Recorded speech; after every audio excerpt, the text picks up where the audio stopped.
Oh, parang mamamatay na to ah. Oh, kamano-mano pa ano to? Arsunis mo? Marami kasi sila. Ano dapat ang gawin natin? Hindi, patayin natin yung mga senador ngayon para mabakante.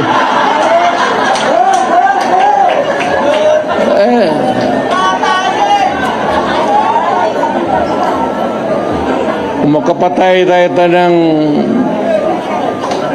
mga 15 na senador, pasok na tayo lahat.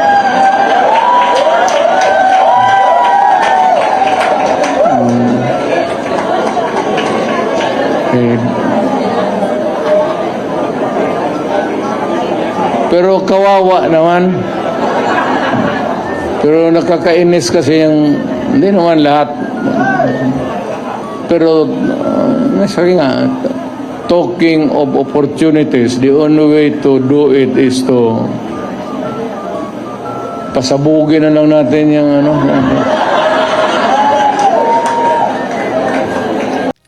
Sa Pilipinas lang na yung kriminal na ganyan, mass murderer, ay pwedeng magyabang sa Senado. At ang Senado natin ngayon, puro mga duwag.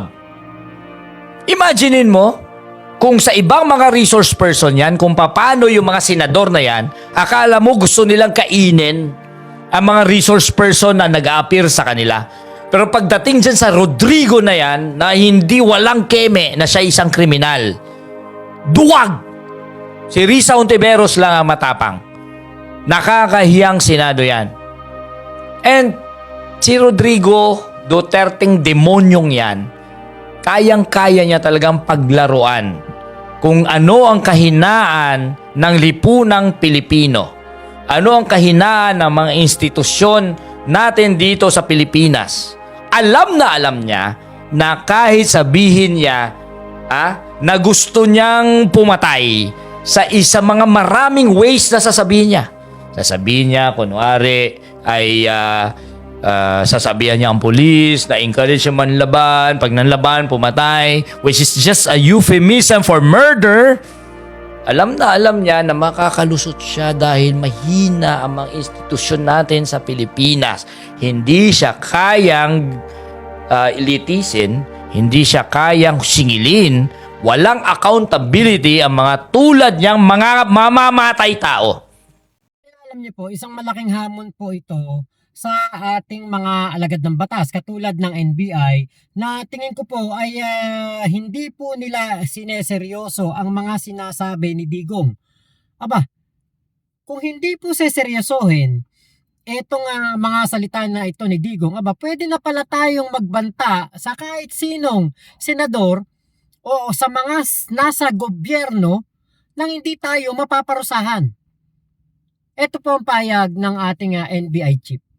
Kung sila na immediately affected, kumbaga na sila ang tinatakot, sila ang papatayin, alam nila na hindi totoo yun, na nagbibiro lang si Presidente. Sino pa kaya ako? Director, paano nga kung merong mga senator na mag-iet na tinuturing nilang banta sa buhay nila yung joke kill ng Pangulo, gaano kalakas yung kaso kung sakali malakas pa? Titignan natin lahat ng angulo. How it was delivered, circumstances of the delivery, gaano kaseryoso ba yan. Lahat po yan, angulo ay titignan natin. Sir, ang mga nagreklamo ngayon is mga congressmen. Can they file yung complaint instead yung mga senators na sila yung pinagbantaan? Pwede ba yun? Ayun na nga ang isang ano ko, with due respect sa kanila, no? Sila ang nagtutulak ng kaso, hindi naman sila yung involved actually, yung mga senator. Tsaka, tingnan nyo, hindi naman sinabi kung sino doon sa 15 yung papatayin Sino ba yung 15 na yun Yung bang nakaupo o yung tatakbo, no? At tsaka, kung di ba naman talagang lukuhan lang, meron ba naman porkit namatay ng senator automatic na yung kandidato ni mga senador ni Presidente Digong, yun na ang papasok. Siyempre, kung mamatay man yung mga kandidato, merong substitution. Hindi sila. At iboboto pa rin ng taong bayan. Taong bayan ng ano. Kaya, yun nga, sabi ko, time has changed. Yung dating takutan, tatayan, tapos na yun. Ngayon ang mga tao have learned. Yung mga tao ay alam na yung tama at mali. At yung mga style ni Presidente Digong na gano'n, puro patay. Eh, dati yun. Kumbaga sa ano, alam niyo mga tao, kumbaga sa antibiotic, na-immune na kakaganon, immune na, hindi nakakagating yun. No? Wala nang naniniwala, palagay ko. So sir, sorry, dagdag lang po. Sabi niyo sir, wala naman nabanggit na specific na pangalan. So if someone will file a case, will it hold? Kung sabihin niya na, ako yun nung ano tignan natin. No? Titignan natin. Naman si Luke Espiritu. Dito lang sa Pilipinas, merong ganyang tao na katulad ni Digong na magmumura, magbababanta ng kung ano-ano, itetrete ng kung sino-sino. Pero hindi po nakakasuhan. Nabanggit ni Senador Coco Pimentel sa kanyang press con na meron pong ganitong mga pangyayari katulad ng nangyari kay Digong doon po sa Australia. Sabi daw nung nagbiro sa gobyerno, sabi joke lang daw po ito. Ano po ang ginawa? Ito po ay kinasuhan.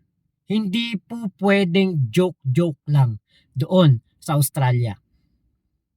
Kapag ikay nagbanta, nagsalita ng hindi maganda sa gobyerno ng Australia, ikaw ay makakasuhan. Pero dito sa ating bansang Pilipinas, pinagbantaan po ang mga senador, 'di ba? 15 yan. Buti sana kung hindi naman sinabing mga senador na nakaupo ngayon. 'Di ba? O mga senador noong nakarang administrasyon, wala namang sinabing gano'n. Ang sabi niya, senador, ngayon, marami daw po. Maliwanag na may pagbabanta, pero parang hindi po ito nakikita ng NBI. Ito pa po ang video ni Mr. Luke Espiritu. Nakaya niya at nababasa niya ang weakness ng institutions natin sa Pilipinas. Kaya alam niya, lahat ng mga ginagawa niya, kalkulado niya.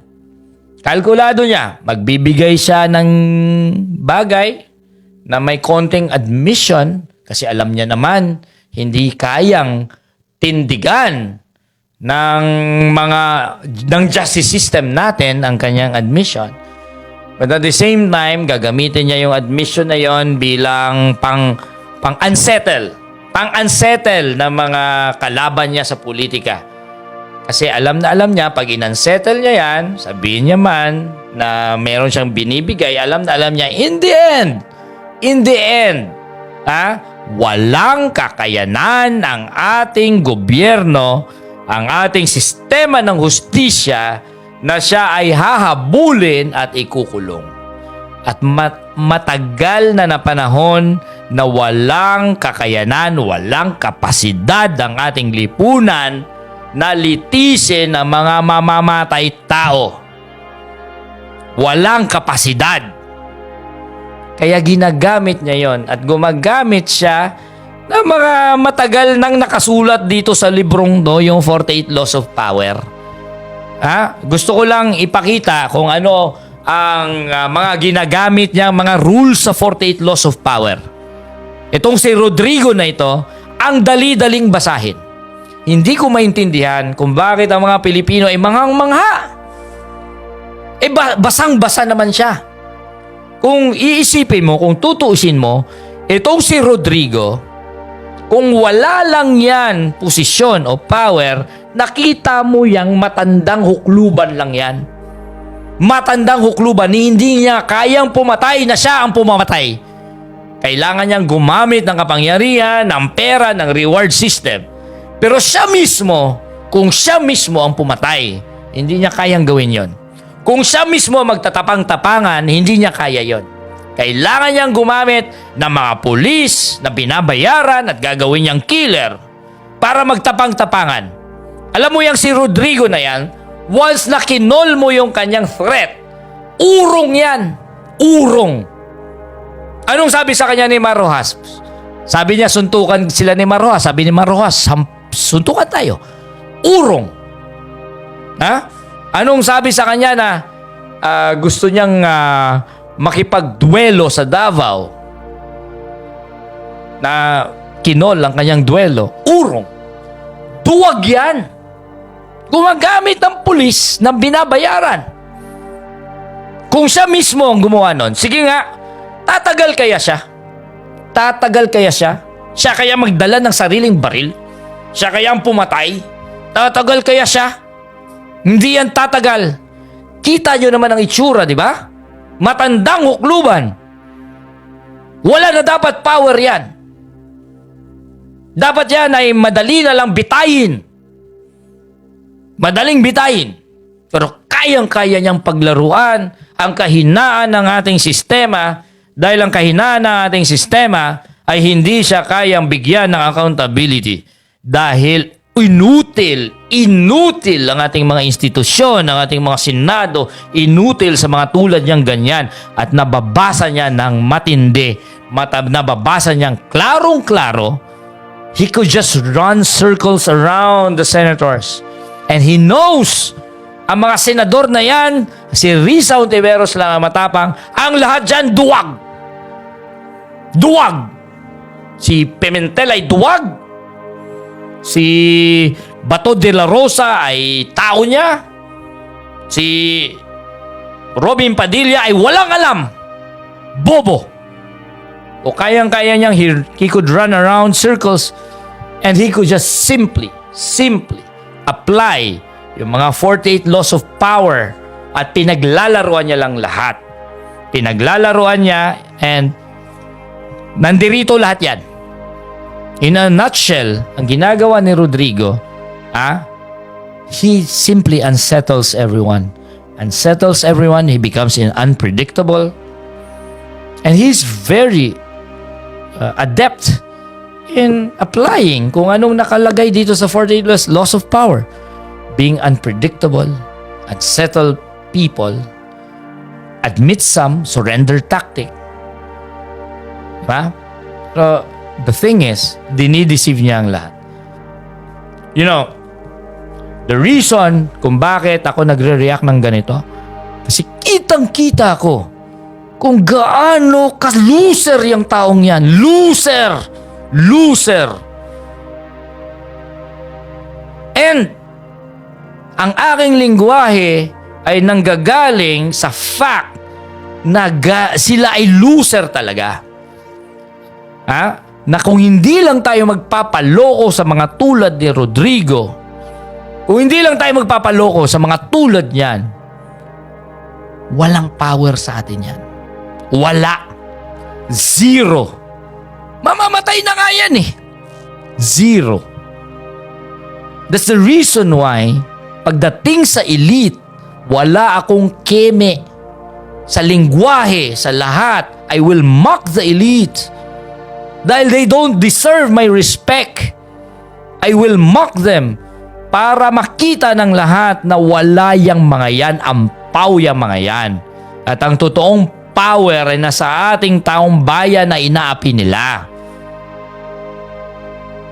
Kaya tingnan nyo si Rodrigo for what he is. He is an old man about to die. He is not charismatic at all. He does not articulate well.